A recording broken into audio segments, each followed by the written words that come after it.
벼랑 끝 이수만 적과 손을 잡았다. 최근 회사 지분 논란이 있었던 SM의 창업자 이수만 전 프로듀서가 하이브 방시혁 의장과 손을 잡았습니다. 일단 이렇게 되면 BTS를 만든 하이브가 현재로서는 엔터테인먼트 업계를 천하통일한 셈이 되는데요. 대체 어떻게 된 일인지 화면부터 먼저 만나보겠습니다. SM은 SM만의 독자적인 프로듀싱 시스템을 통해서 음악뿐만이 아닌 의상, 안무, 뮤직비디오 등에 이르기까지 전 세계 트렌드를 이끄는 차별화된 컨텐츠를 생산해냄으로 인해서 세계 음악 시장을 선도하고 있습니다. 기술하고 전통 엔터테인먼트 산업을 연결해갖고 새로운 모델들을 만들고 그 뭐를 하려고 그러면 법령상 우리가 뭔가 잘못 거는 게 아니란 고민들을 많이 하게 되는 것 같아요.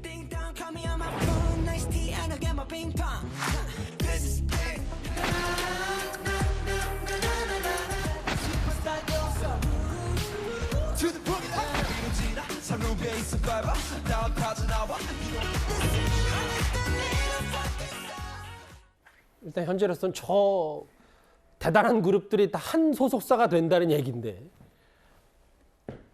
엔터테인먼트 업계의 대표적인 인물 두 사람이 손을 잡았다. 근데 이제 속내는 복잡해요. 화면을 다음 걸 보면 뭐 서울대 선후배 사이기도 하고 하지만 뭐 여러 추구하는 방식은 많이 달랐고 선의 경쟁을 펼쳤는데 과거의 라이벌과 이수만 전 프로듀서가 손을 잡았다. 뭐 파장이 만만치가 않습니다.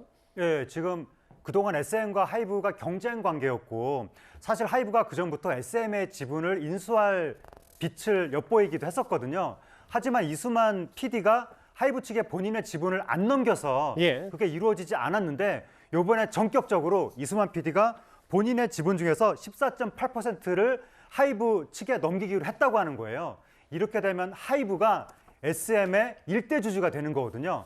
그렇게 되면 하이브가 SM하고 서로 별개 회사인데 별개 A라는 회사가 B라는 회사에 영향력을 미치게 된 거 아니냐. 지금 하이브가 우리나라 방탄소년단을 보유하면서 우리나라 한류를 대표하는 기획사인데 이제 SM까지도 하이브로 산하로 들어가게 된 거 아니냐. 그런 이야기가 나오고 우리 한류 엔터테인먼트 업계에 크나큰 파장이 일어나고 있습니다. 여기 그러니까 시가총액이 8조 2천억 원에 되는 하이브가 2조 4천억 원의 SM을 인수하겠다니 합병하겠다라고 얘기를 하고 있는데 다음 화면을 볼게요. 근데 이제 내부 사정이 이수만 전 PD가 꽤 복잡한 이유가 주식을 넘기는 과정에서 원래 최근에 SM이 창업자인 이수만 없는 SM을 구상했다. 그래서 카카오가 2대 주주가 됐다. 어떻게 좀 여러 부침이 좀 있었던 겁니까? 그러니까 지금 경영권 내부 분쟁이 있는 걸로 보입니다. 이수만 씨는 설립자이자 총괄 PD이지만 다른 경영진들이 또 있거든요. 그런데 이 다른 경영진들이 카카오의 이 신주 발행, 또 전환사채 발행이라는 유상증자 방식으로 지분을 넘기겠다는 계약을 이수만 씨를 배제하고 일방적으로 발표를 한 거고요. 그렇게 되면 카카오가 2대 주주가 되고 이수만 씨는 이 사회에서 굉장히 영향력을 잃게 된 상황입니다. 그러니까 이수만 씨 입장에서는 경영권을 보통 자기가 이제 장악을 하고 있었는데 영향을 잃게 되니까 자신의 지분을 가지고 1대 주주라고 하더라도 이 사회에서 나머지 기관 투자자나 소액 주주 그 지분이 거의 70% 가까이 되거든요. 영향력 행사하기가 좀 어려워진 상황에 처한 거예요. 그렇지만 하이브 같은 경우에는 엔터업계의 명성이 굉장히 높고 지금 BTS라는 커다란 브랜드를 보유하고 있는 회사잖아요. 그래서 이 하이브와 손을 잡게 되면은 그 계속해서 나머지 주주들을 설득하고 어떤 간접적인 영향력을 행사할 수 있는데 도움이 될 수 있기 때문에 그리고 설사 그게 아니라고 하더라도 지금 프리미엄을 받고 자기의 지분을 매각할 수 있는 기회를 얻을 수 있기 때문에 이런 선택을 한 것으로 보입니다. 근데 이제 SM 내부에서 좀 더 들어가 봤을 때 왜 이수만 전 회장이 물러날 수밖에 없었냐. 이수만이 SM이고 SM이 이수만이다. 이 얘기로 지금 엔터테인먼트 업계의 선두였던 SM인데 SM 내부에서는 이수만 전 PD가 일도 안 하고 10년간 500억을 받는다. 이런 내부의 불만도 있었고 SM이 계속해서 여러 엔터테인먼트 업계에서 밀리다 보니까 이제는 이수만 체제가 안 된다. 뭐 이런 내부 목소리가 있었던 모양이에요. 네, 그러니까 이제 작년에 SM 이른바 행동주의 펀드라는 곳에서 SM의 지분을 취득해서 폭로를 했는데 이수만 전 PD가 일단 일선에서는 물러난 상태였었거든요.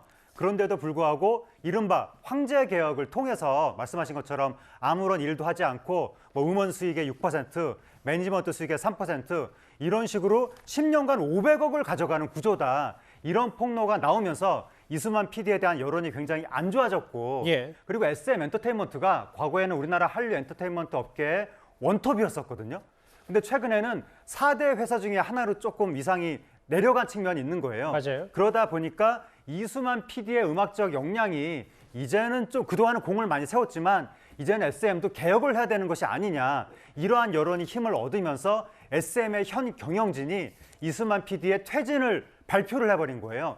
그러니까 이수만 PD가 강력히 여기에 반발을 하면서 하이브 측하고 손을 잡은 것으로 보입니다. 4대 기획사라고 하면 요즘에 뭐 하이브, SM, JYP, YG까지. 근데 이제 이 두 회사가 합치면 이렇게 많은 걸출한 걸그룹과 보이그룹들이 함께 하는 건데 근데 이게 그냥 뭐 단순히 뭐 좋은데 뭐 이제 뭐 천하통일한다라고 하지만 이걸 공정위에서도 들여다볼 수 있는 거 아닙니까? 이렇게 공정 엔터테인먼트 회사가 탄생하면. 그렇죠. 지금 거대한 어떤 기업 시장 내에서 지배적 지위를 가진 거대한 두 기업이 결합을 하게 되는 어떤 그런 모양새이기 때문에 만약에 이런 경우라고 하면 공정위에서 기업 결합 심사라는 걸 진행을 할 수 있습니다. 일단 지금은 이 하이브가 14.8% 주식을 매수한 상황이기 때문에 지금 당장은 심사를 피해갈 수 있는데요. 15%가 기준이거든요. 그런데 앞으로 지금 경영권 방어를 위해서 주식을 더 매집할 것으로 예상이 되기 때문에 예. 결국에는 기업 결합 심사 대상이 될 수 있는데요. 만약에 시장 지배 질서를 시장 지배적 지위를 독과점을 해서 이 부당하게 경쟁을 제한하거나 아니면 다른 경쟁 업계를 부당하게 퇴출할 우려가 있다 이런 식으로 판단이 된다고 하면 최악의 경우에는 기업 결합 자체가 금지되거나 이미 결합된 기업이 원상 회복되는 조치를 당할 수도 있고요. 그렇지 않으면 뭐 아시아나 대한항공처럼 조건부 승인을 받을 가능성도 있습니다. 일단 지금은요, 이수만 씨가 이 가처분 신청을 한 상태예요. 그게 어떤 가처분이냐면, 그러니까 주식을 신주 발행을 한다는 것이 위법하기 때문에 이걸 지금은 중단을 해야 된다 이런 신청을 한 거거든요. 그렇게 돼서 일단은 카카오가 이대주주로 들어오는 걸 막아놓은 상태인데요. 이걸 좀 진행을 한 다음에 나중에 이 기업 결합 심사를 좀 그러게요. 정면으로 돌파해서 받을 가능성도 있어 보입니다. 과거에 적과 손을 잡은 이수만 전 PD 이거 좀 K-팝 시장의 파장이 만만치가 않습니다.